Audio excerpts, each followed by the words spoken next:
আসসালামু আলাইকুম, সবাইকে শুভেচ্ছা। Welcome to second session for LC accounting.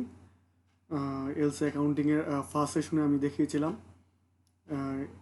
Exporter দেশ থেকে ইম্পোর্টারের কাছে ওয়ার হাউস পর্যন্ত আসা পর্যন্ত যে প্রসেসটা একটা ফ্লো চার্ট এবং প্রোডাক্টের অ্যাসেসেবল ভ্যালু কীভাবে নির্ণয় করতে হয় এবং কাস্টম ট্যারিফ কীভাবে নির্ণয় করতে হয় এই বিষয়গুলো, এবং একটা এলসির কী কী ডকুমেন্টেশন চার্জ থাকে বা এক্সপেন্স থাকে সেগুলো বিষয়গুলো একদম।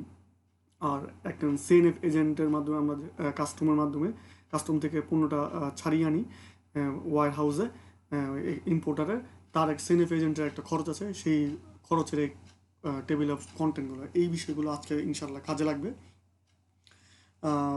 এলসির অ্যাকাউন্টিংয়ের সেকেন্ড সেশন কিন্তু টোটাল আজকে সহ 12টা সেশন হয়েছে। ইনশাল্লাহ আপনারা ওই বাকি ভিডিওগুলো দেখলে পুরো প্রসেসটা সম্বন্ধে আর কি ভালো একটা ধারণা পাবেন আশা রাখি। Today topics is step of LC accounting process. এই এলসি অ্যাকাউন্টিং প্রসেসটা 3-4টা ধাপে হয়, তারপরে এই কাজটা শেষ হয়। মানে অ্যাকাউন্টিং প্রসেসটা কি 3-4টা ধাপে হয়, সেই ধাপগুলো আজকে দেখব। এটা হচ্ছে একটা এলসি কপি। এই এলসি কপিতে এলসি নাম্বার থাকে, ঠিক আছে। আর কি থাকে, এক্সপোর্টার এবং ইম্পোর্টারের ঠিকানা, ঠিক আছে। আর এক্সপোর্টার এবং ইম্পোর্টার ব্যাংকের অ্যাড্রেস, তারা কোন কোন ব্যাংকের মাধ্যমে কীভাবে এটা লেনদেন করবে, নেগোসিয়েশন করবে কি এনি ব্যাংকে নাকি নির্দিষ্ট কোনো ব্যাংকে, এই ব্যাংকের তথ্যটা থাকে।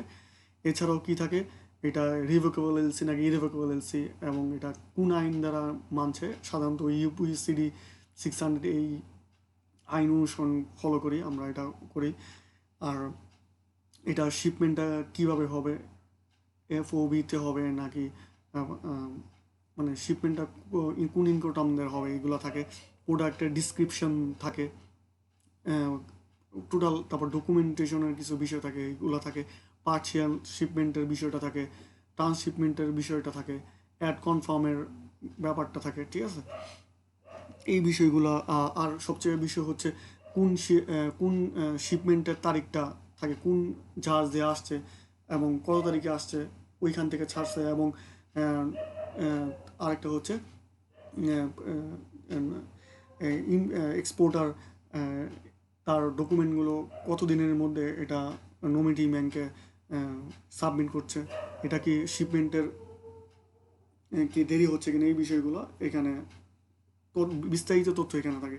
এর মাধ্যমে একজন ইম্পোর্টার এবং এক্সপোর্টার তাদের মধ্যে যাতে কোনো ভুল বুঝাবুঝির সৃষ্টি না হয়, এই জন্য এই বিষয়টা এলসি কপিটা, ঠিক আছে।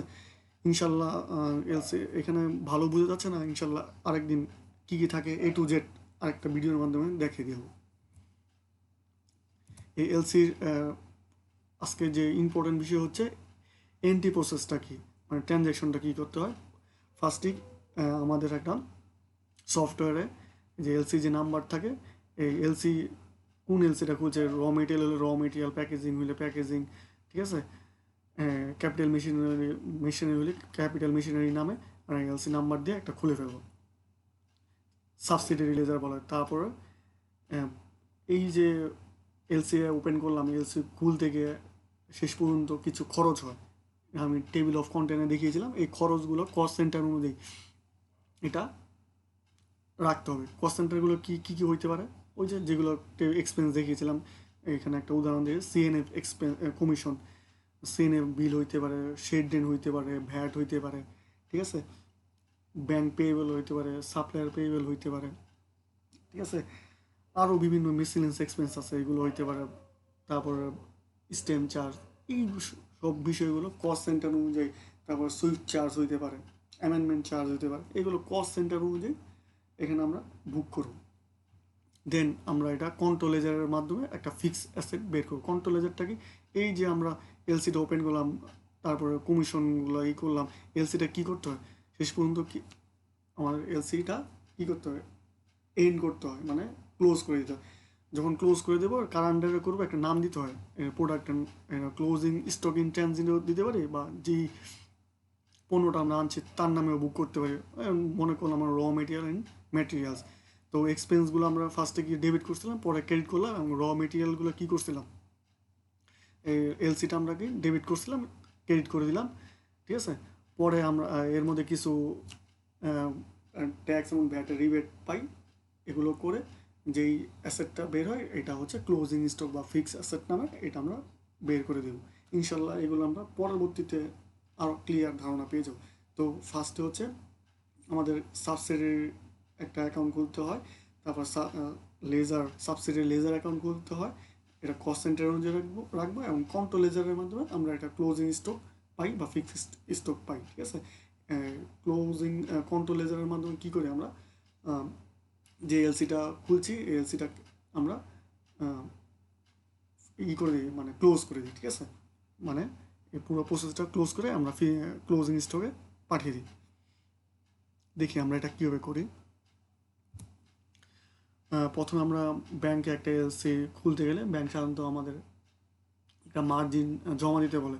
এটা ব্যাংক টু ব্যাংক ইম্পোর্টার এবং ব্যাংকের সম্পর্কের উপর নির্ভর করে 10% হইতে পারে, 20% হইতে পারে, 50%, 100% সময় দিতে বলতে পারে। এটা ব্যাংক টু অ্যাপ্লিক্যান্টের বা ইম্পোর্টারের ব্যাংক সম্পর্কের উপর নির্ভর করে। তো এখানে একটা ক্যাপিটাল মেশিনের জন্য 10% ভ্যালু দেওয়া আছে 8,75,270 টাকা। এর সাথে ভ্যাট অ্যাড হবে, সুইফট চার্জ হবে, কমিশন হবে, স্ট্যাম্প চার্জ, ঠিক আছে। এই জাতীয় বিষয়গুলো হবে। টোটাল আমাদের মূল্য দাঁড়াইল 9,01,336 টাকা, ঠিক আছে। এইগুলো হলো খরচ, এবং এটা আমরা ব্যাংক অ্যাকাউন্ট ক্রেডিটের মাধ্যমে দিলাম, এটা আমাদের ব্যাংক থেকে কেটে নিল, ঠিক আছে। এই হচ্ছে ফার্স্টে আমাদের একটা মার্জিন অ্যামাউন্ট দিতে হলো, তার সাথে আনুষঙ্গিক খরচও ব্যাংক থেকে আমাদের কেটে নিল 9,01,336 টাকা। এই যে আমরা মার্জিন, এই যে টাকাটা দিলাম, এর শুধু মুখে মুখে তো দিলাম না, এটা একটা আমাদের একটা ডকুমেন্ট দেবে। এই যে আমি যেটা এন্ট্রি দিলাম এই ডকুমেন্ট অনুযায়ী আমরা ওই এন্ট্রিটা দিলাম।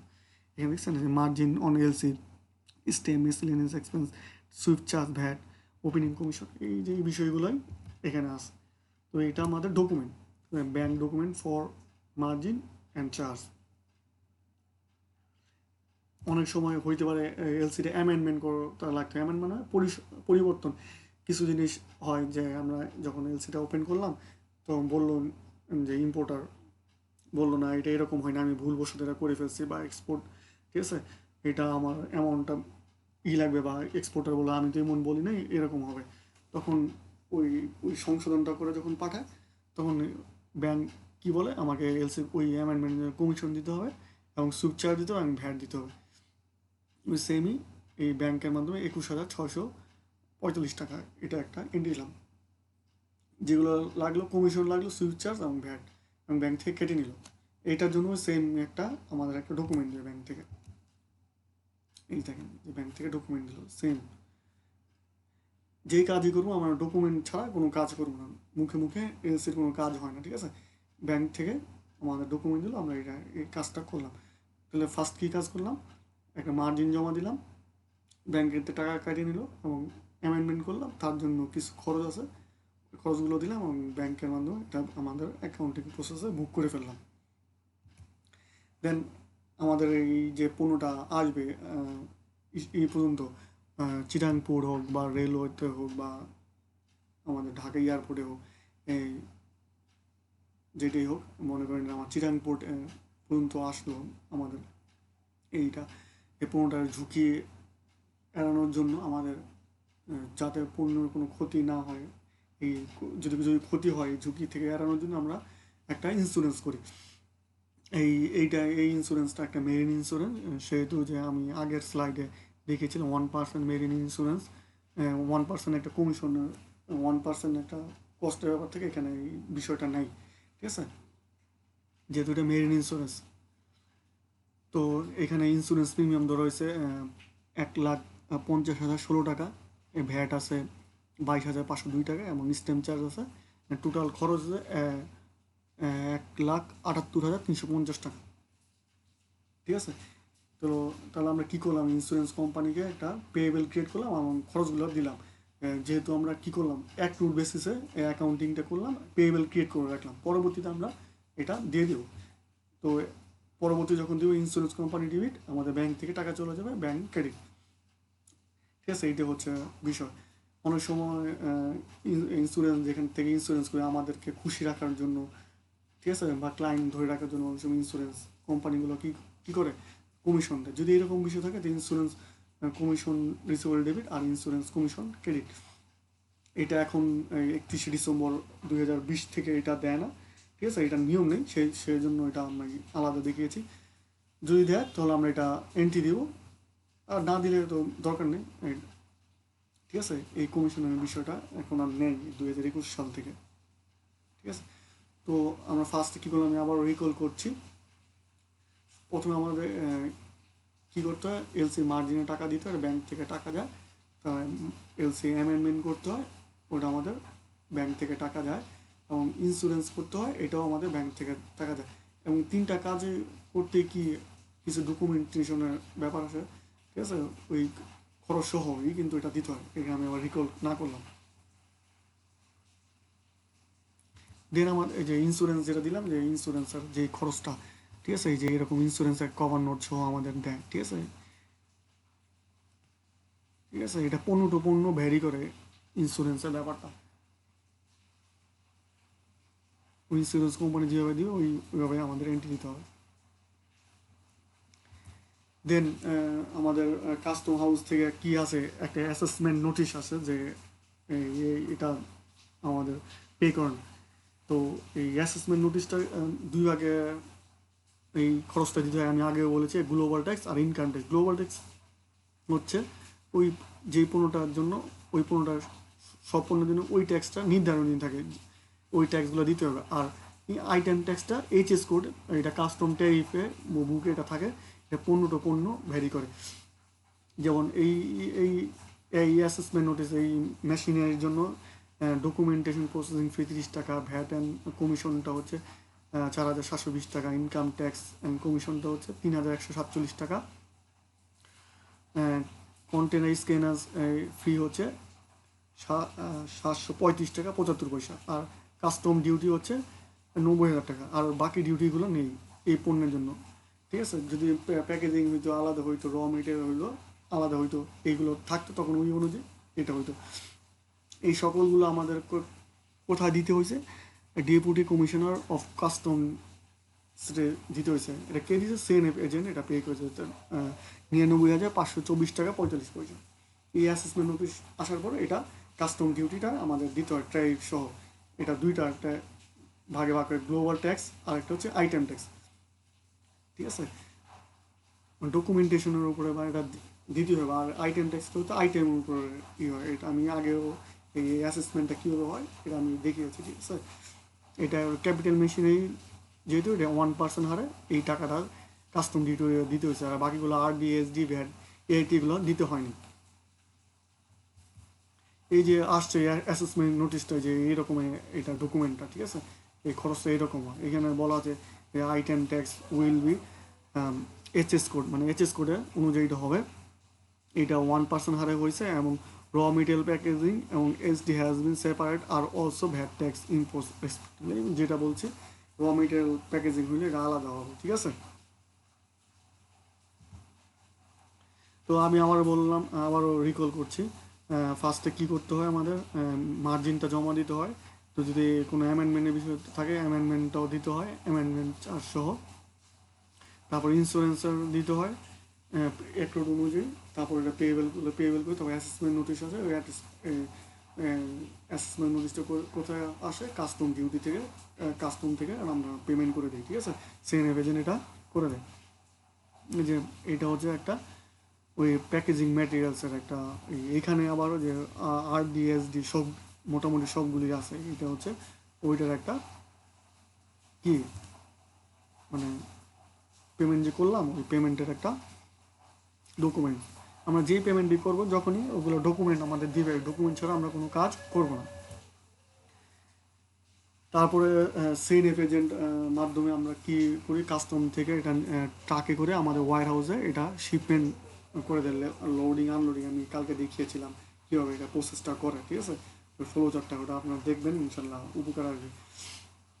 তো সেনএফ এজেন্ট কী করে যখন এটা কাজটা করে দেয় তখন আমাদের কাছে একটা বিল সাবমিট করে।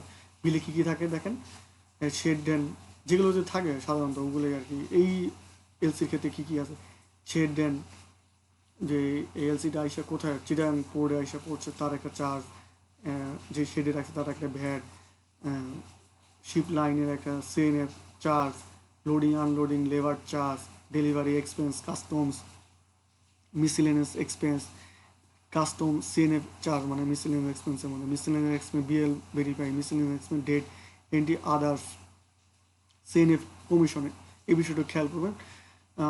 18% অর ইনভয়েস ভ্যালু অর টাকা 4,000 which is over is lower. এই কমিশনটা আপনাদের যারা আমরা অ্যাকাউন্টেন্ট আছে তারা ওই সিএনএফ এজেন্টের সাথে তর্ক বিতর্ক করে যতটুকু কমানো যায় এটা না, বা এমনি এমনি অনেক অনেক সময় গলার জোর কাটে, অনেক সময় আসতে যাকে যেভাবে ম্যানেজ করা যায় এইভাবে এটা করবেন।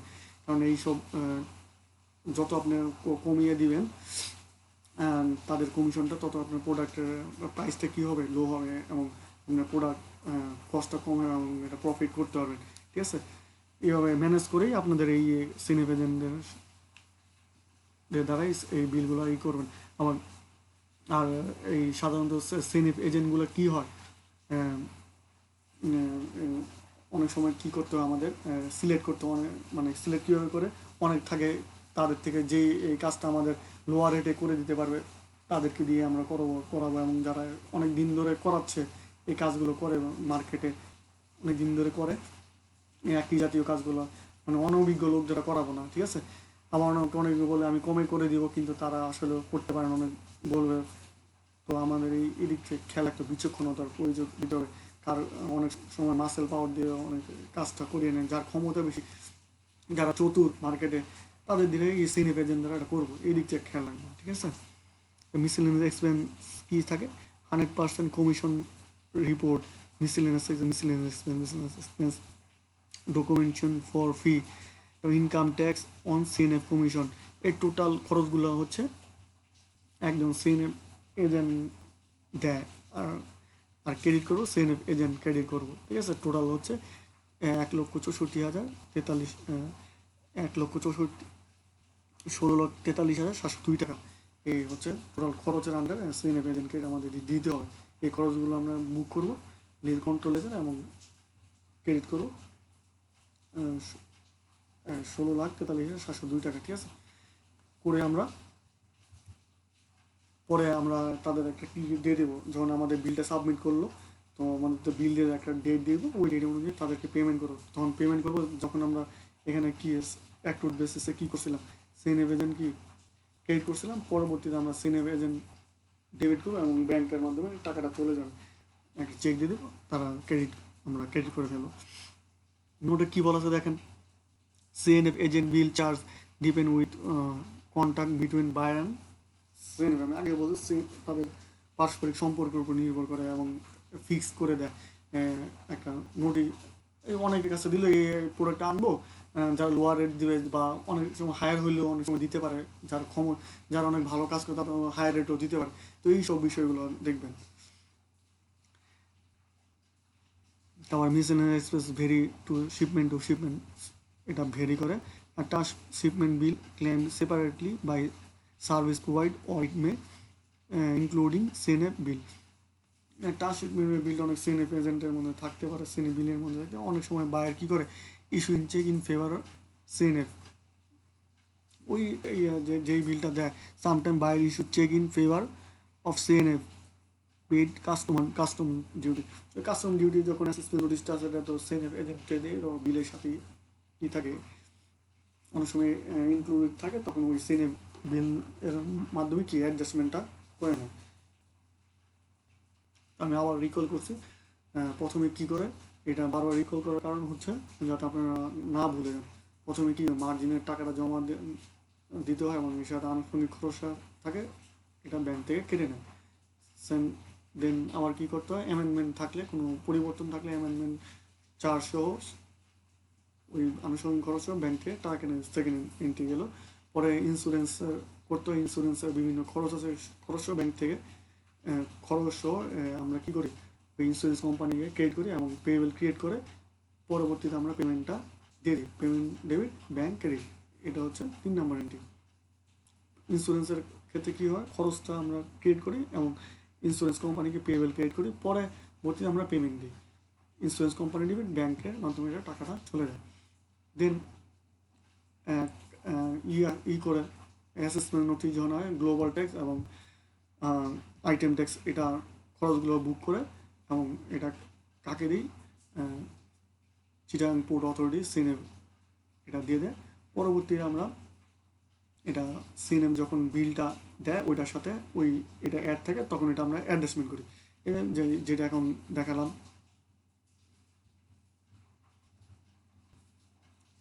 এই যে সিনেমের যে সকল খরচ এবং সিনেম ক্রেডিট, ঠিক আছে।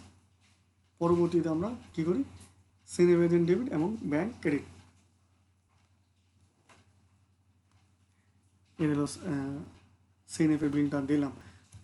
পরবর্তী এই যে এগুলো হচ্ছে দেখেন, এইটা হচ্ছে সিনেম যে বিলটা দিল, আমরা বারবার বলছি সিনেম যে বিলগুলো দিল, এন্ট্রি দিলাম, আমরা কিসের ভিত্তি দিলাম, সিনেম বিল দিছে, এই বিলের মধ্যে যে খরচগুলো দেখাইছে এন্ট্রি দিলাম, এই সকল কিছু এখানে এন্ট্রি আছে। দেখেন যে কথা বলছি, এই যে এখানে বিল আছে হচ্ছে 23,19,502 টাকা, পরবর্তীতে হচ্ছে 20,61,000 এত টাকা। এই যে কাইটে দিচ্ছে, এটা কীভাবে হয়েছে, যে কথা বলছে না ভাই এমনি না এমনি এত দিব না, ফোনের মাধ্যমে কথা বলার মাধ্যমে এমনি করলে কেমনি হয়, এরকম যখন আসতে বলবো আসতে, যখন যাকে জোর গলা বলতে এরকম জোর দিয়ে বললে এই বিলটা কমায় যতটুকু পারা যায় কম করে ম্যানেজ করতে হবে, ঠিক আছে। এরকে সিনে বিলের স্যাম্পল আপনাদের বোঝানোর সুবিধাতে এবং পরিচিত হওয়ার সুবিধাতে এটা দেখালাম। পোর্ট চার্জ এবং শিপিং চার্জের একটা ডকুমেন্ট, ঠিক আছে, এগুলো সিনে বিলের মধ্যে থাকে। আমি কালকে কিন্তু দেখিয়েছিলাম কী কী ডকুমেন্ট দিতে হয় এগুলোর মধ্যে। এগুলো আছে যে বিল অফ ট্রান্সপোর্টের এবং ট্রান্সপোর্ট চালান, ঠিক আছে, যে ট্রান্সপোর্টে আসে একটা, যে বিল অফ এক্সপোর্টের এন্ট্রি, তারপরে performing invoice, exporter, commercial invoice এবং এলসি কপি, আরও যারা ব্যাংকিং রেসিপ্ট, এগুলো সহ জমা দিতে হয়। পরে কী করতে হয়, বিল অফ এক্সপোর্ট এন্ট্রি, ঠিক আছে, বিল অফ এন্ট্রিটা ইনভয়েস ভ্যালুতে আমাদের এন্ট্রি দিতে হবে। ইনভয়েস ভ্যালু কত এবং এটা কত টাকা, ওই দিনের যত রেট, ওই রেট অনুযায়ী এটা গুণ দিতে হয়। এটা সাধারণত মনে হয় 22 এবং 23 নাম্বার, বিল অফ এন্ট্রির 22 এবং 23 নাম্বার হেডে থাকে। ম্যাটেরিয়াল ট্রানজিট ডেবিট এবং সাপ্লায়ার অ্যাকাউন্ট ক্রেডিট, ঠিক আছে। এই অনেক সময় যখন সেই নামে, পোর্টে নামে, আরও আনুষঙ্গিক খরচ সহ এটা বেড়ে যেতে পারে ম্যাটেরিয়ালের প্রাইসটা, ঠিক আছে। যত হবে ততই দিতে হবে। যদি রেটটা বেড়ে যায়, এই রেটে না হলে অনেক সময় যে এক্সট্রা কিছু অ্যামাউন্ট দিয়ে থাকে, এটা যখন পোর্ট অথরিটি মনে করে যে রেটটা এমন না আরও বেশি, তখন এটার অ্যামাউন্টটা, ম্যাটেরিয়ালের প্রাইসটা বেড়ে যায়, তখন ওই অ্যামাউন্টেই দিয়ে এটা পণ্যটা ছাড়াইতে হয়। এই কথাই বলা আছে, if and excess payment to suppliers for under invoice value that amount also paid in invoice value, ঠিক আছে। তাহলে কী করতে হয়, হ্যাঁ, ইনভয়েস ভ্যালুটা যখন আমরা এন্ট্রি দেবো, in material transit debit, supplier account credit, total অ্যামাউন্টটা।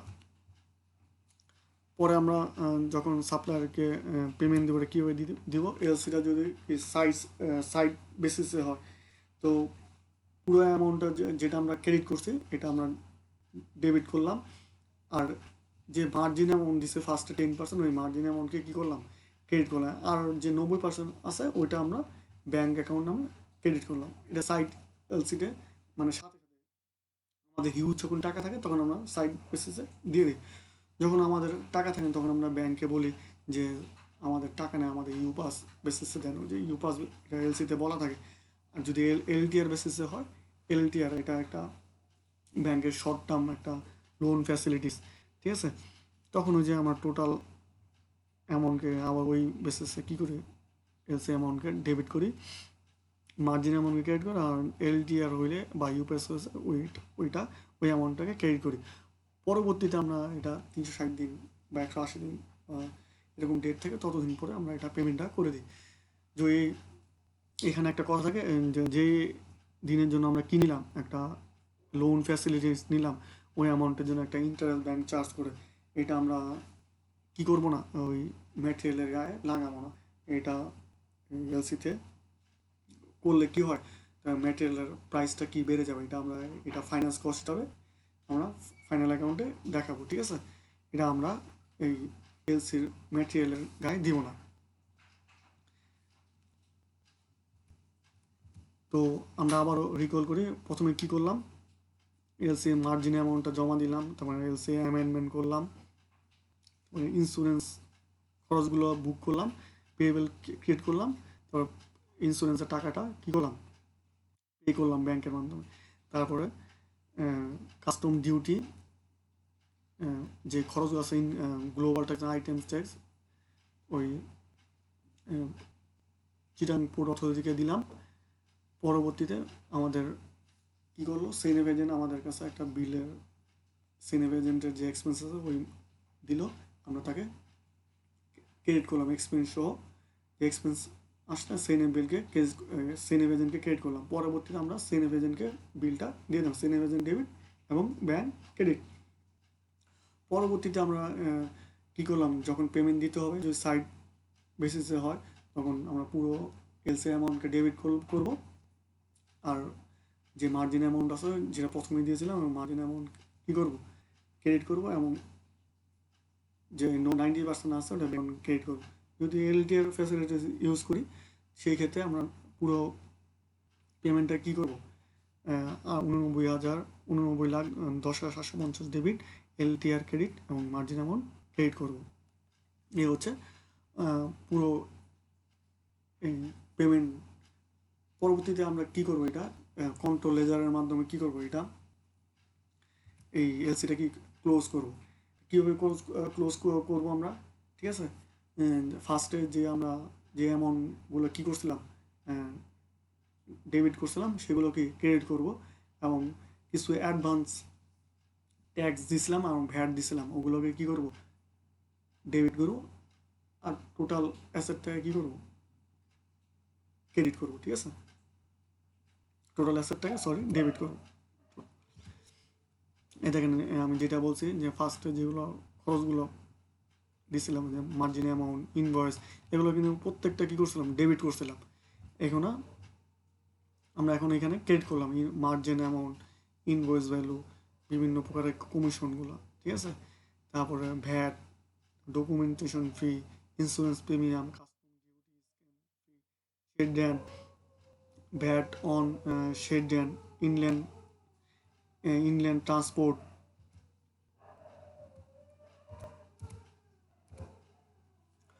তারপরে কী করছে, শিপিং লাইন চার্জ, তারপরে হচ্ছে delivery on expense, custom, LC amendment charge, swift charge, loading unloading, বিভিন্ন প্রকার miscellaneous expense charge, income tax, commission, advance, VAT, ঠিক আছে। অ্যান্ড কোল্ড রুম যে অ্যাসেটটা আসছে সেটাকে আমরা ডেবিট করলাম, ঠিক আছে। এই যে দেখেন প্রথম থেকে দেখাচ্ছে,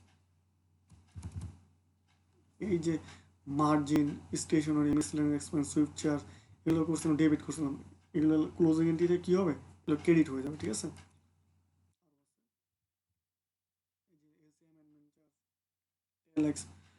VAT on letter on credit, এগুলো এই যে ইন্স্যুরেন্স প্রিমিয়াম, ভ্যাট, এইসব বিষয়গুলো যে এখানে লাস্টে আছে, এই যে এখানে শেড অ্যান্ড ভ্যাট, এই বিষয়গুলো, ঠিক আছে। এইগুলো হচ্ছে ওইখানে ডেবিট করছিলাম, এখানে এসে কী হলো, ক্রেডিট হইলো।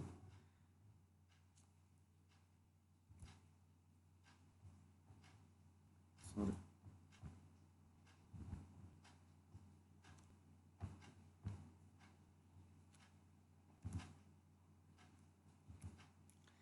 ঠিক আছে। এগুলো যে বিষয়গুলো, এইভাবে একটা এলসি আমরা ক্লোজিংটা করি। প্রসেসটাকে take a pen, print subsidiary schedule report LC wise. ওই যে সাবসিডিয়ারি কি লেজার যে আছে, কোন এলসিটা, অনেক এলসি তো আছে, র মেটেরিয়াল একটা অনেক এলসি তো থাকতে পারে। যে এলসিটা আমরা ক্লোজ করবো ওইটা আমরা সাবসিডিয়ারি রিপোর্টটা কী করবো, বের করবো। তারপর আমরা কী করবো, এক্সপেন্সগুলোকে ক্রেডিট করবো, ঠিক আছে। তারপরে এআইটি পেমেন্ট যেগুলো আছে, অ্যাডভান্স ট্যাক্স পেমেন্টগুলো আছে, ডিউটি অ্যান্ড সিএনএফ কমিশন, এগুলো অ্যাডভান্স এআইটি নামে, এগুলো আমরা কি ট্রান্সফার করে দিব। আর and balance amount will be posted to asset. তো ব্যালেন্স অ্যামাউন্টকে কী করবো, অ্যাসেট বা ক্লোজিং ইনভেন্টরি হিসাবে কী করবো। এই যে আমরা অ্যাকাউন্টিং প্রসেসে দেখিয়েছিলাম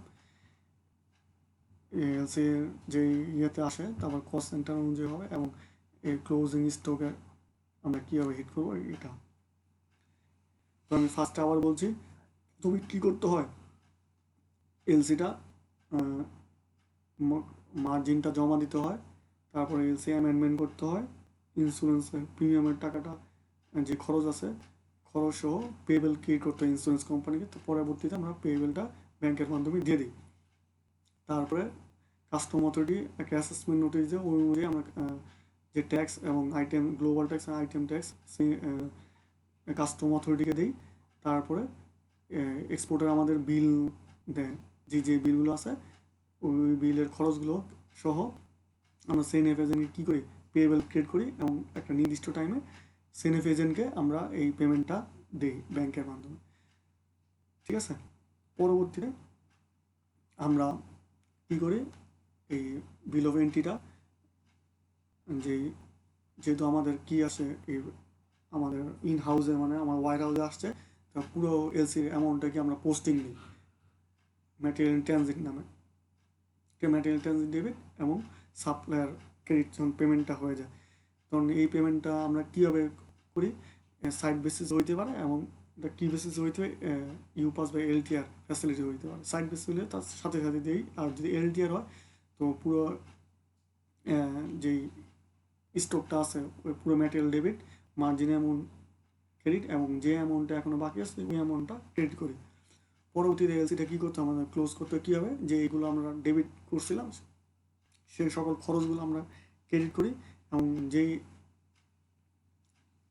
অ্যাডভান্সটা ভ্যাটটা আমরা কি দিয়েছিলাম ওরা রিবেট করার জন্য কী করে ডেবিট করে, এবং পুরো অ্যাসেটটাকে আমরা